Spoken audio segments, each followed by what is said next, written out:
Yo, dito pa rin tayo. Ayan, so mga busing, uwi na po tayo, no. Para makapagkuhan ako, makapagluto. Ayan.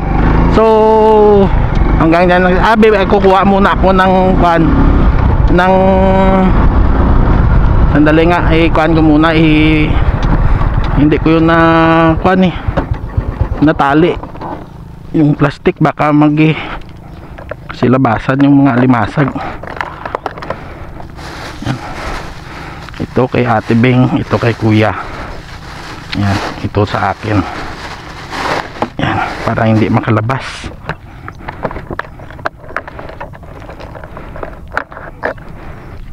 Yan.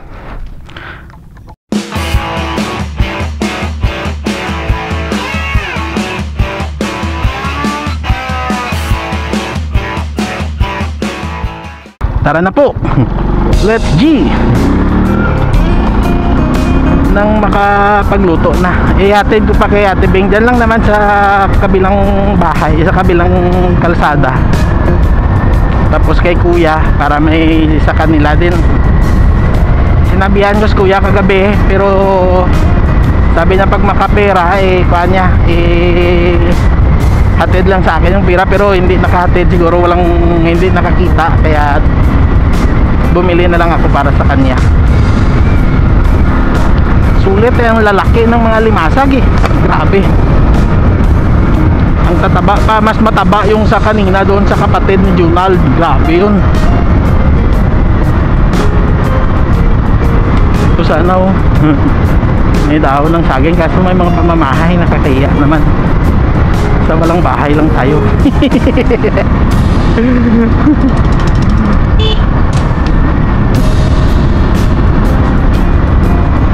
May mga madadaanan din naman ako doon sa malapit na sa amin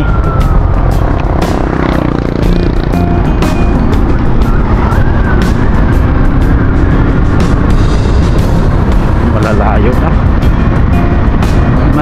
tataas na ang lalayo pa. Dito sana tabing kalsada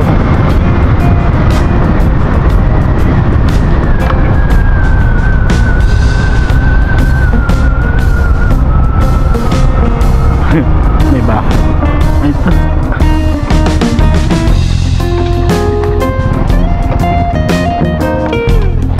Dali ngayon ko nagpaklang saging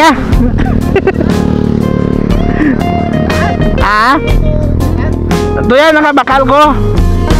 Oo, nakabakal ko ungad yan, wala. Kay Ungad, wala takabutos nga daw. Ay, kay Junald ko kakwan. Oo. Ngayon ko din paklang saging Dali lang po mga busing Ayos, ito na. Ang sandali, ang luwag ng yan. Ang luwag ng tornilyo ng kuan ko, ng kamera. Yumuyuko.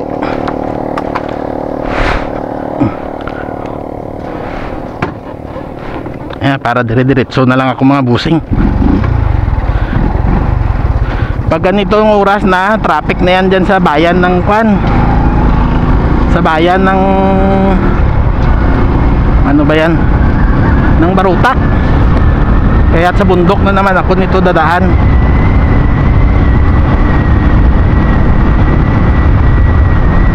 Grabe, sulit yung mga limasag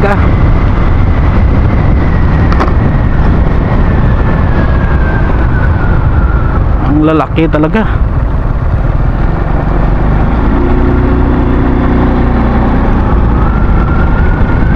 Ayan, doon na lang malapit na sa bundok mga busing Ayan, dito na lang tayo dadaan sa may bypass road mga busing mamaya yan nasulit lang yung galaw natin nung nakaraan kong paglakad na doon din sa bundok dumaan nasulit na nga yung ginawa natin yung una hanggang 3 vlog na yun, sulit na yun. Nasulit ko na sa unang vlog ko sa pagbili ko din last 2 weeks.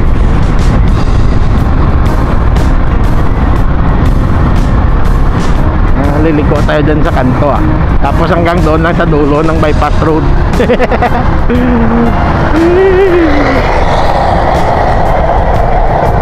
liliko sa suki natin ng kabuti na mura, pero patsamba lang eh.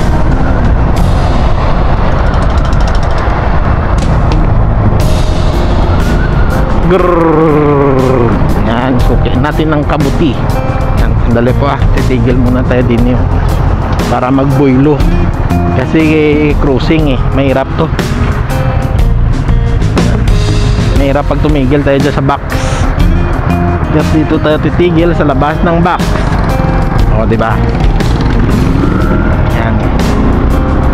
Bypass road.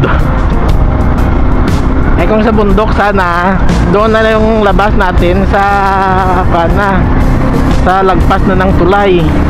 Yan na si Inang Kalikasan. Si bundok na mahal natin na Inang Kalikasan. Malapit na i-harvest, no? I-harvest na yan. Dito hindi po. Oh, ganda ah. Mag-alas 8. Hindi, 8:30 na siguro to. Taas na yung araw eh. Ito na yung anino ko yun. 8:30 na yan. Oh, may nagja-jogging pa yun.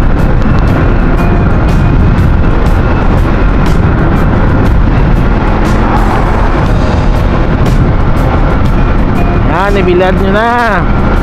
Pag natuyo mamaya, pakakis-kis nyo na kagad. Daming bibiyaw.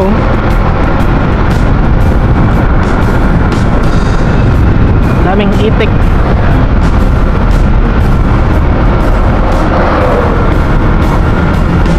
O diba, dito na tayo sa dulo.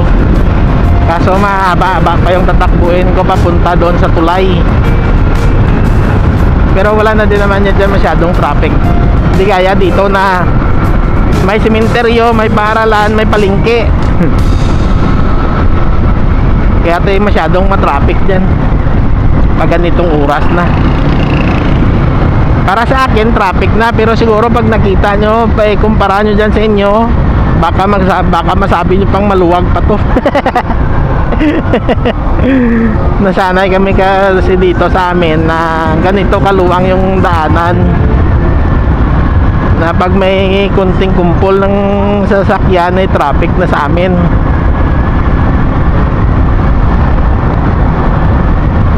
Yan, kita nyo yung mga sasakyan na yan, nagsitrapikan na yan kasi may mga series na dumadaan dyan, may mga truck na marami ng mga sasakyan ngayong oras, sa mga oras na ito.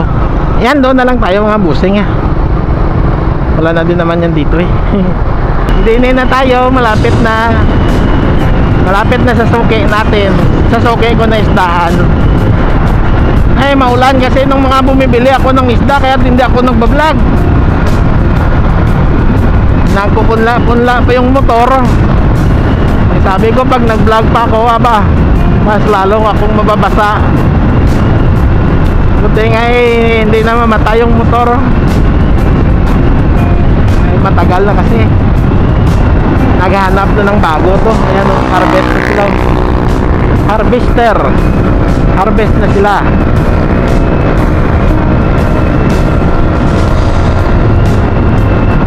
Si binom ko nagkuhan na.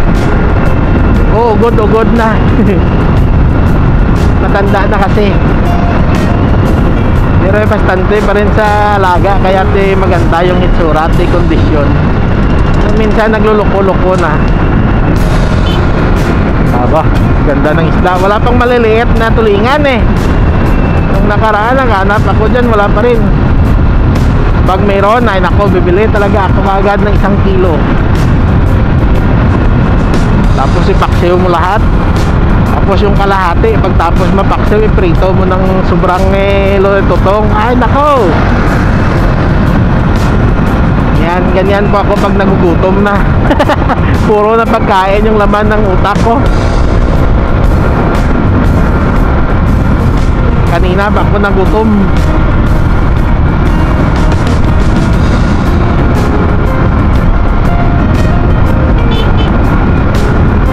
Diba? Dito na tayo sa Barangay Dapitan, sa suki natin na gulayan. Yan. dire-diretso na kasi yung takbo ko eh. Wala na akong dinaanan pa. Yun lang yung paklang ng saging o tangkay ng saging, dahon.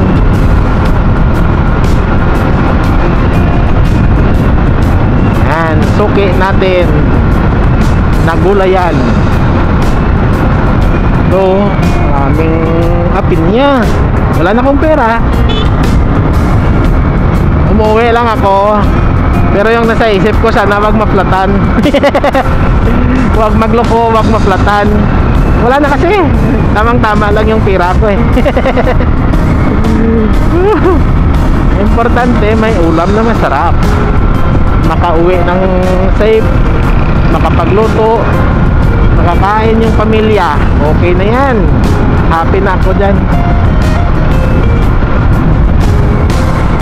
Diba? Barangay Katuugan, lugar ni Insan, Pututan Vlog. Suki natin na gulayan. Ay, walang pinta si nanay ah. Mahal kasi ngayon yung mga gulay eh. Dahil sa bagyo, grabe mahal yung gulay.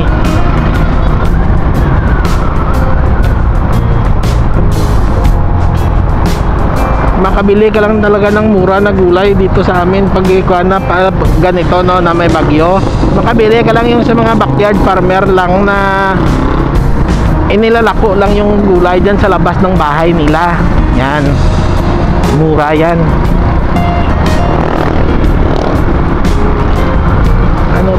Ano to, bagong truck to. Orange yung kulay, baka DPWH, pera na naman yan. Hay, money, money, money. Yan yung mga epekto ng mga ghost project, mga tulay. Yan, flood control, aba, pera na yan. Bilyonis pa. Hindi pa sila makontento sa 100 milyon, kundi parang ubusin pa nila lahat yung pira ng taong bayan eh. Pati yung kahit nakakarampot na tax natin na binibili sa sa mga tindahan eh, kinukuha pa nila eh. Gusto pa nilang ubusin eh. Nako.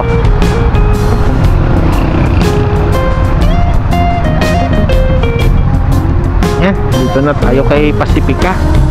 Yan, Idol Koy, shout out.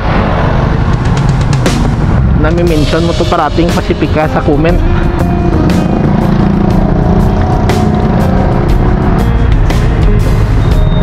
Tawid na, tawid na, tawid na, tawid na, tawid na. Tawid na, tawid na, tawid na, tawid na.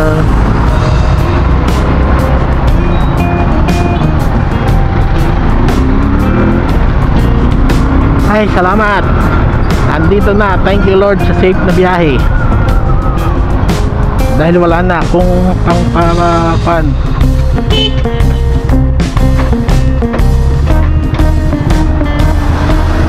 Sandali po mga busing ah. Andun na kay Ate Bing.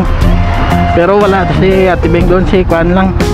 Si Ira. May klase pa daw.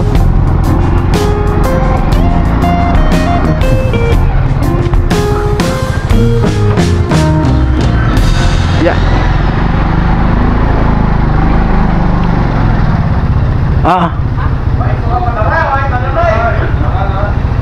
Leo ka na ya.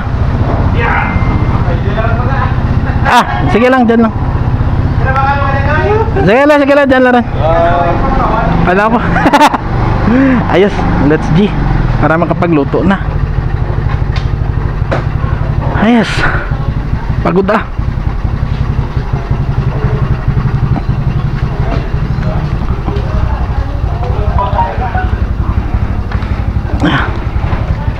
Nilalagyan para hindi makalabas yung mga aso, hindi walang kuan dito, walang dumi. Tapos pero dyan sa loob sigurado yun mamaya may mga dumi na yan, may ihi, may dumi yan. Pero okay lang eh, kuan yan, consequence. Ayan, hanggang dito na lang po mga busing at maraming salamat po sa inyong lahat. Ayan, sa pagsama sa akin. Ayan, good morning. I love you all. Bye-bye.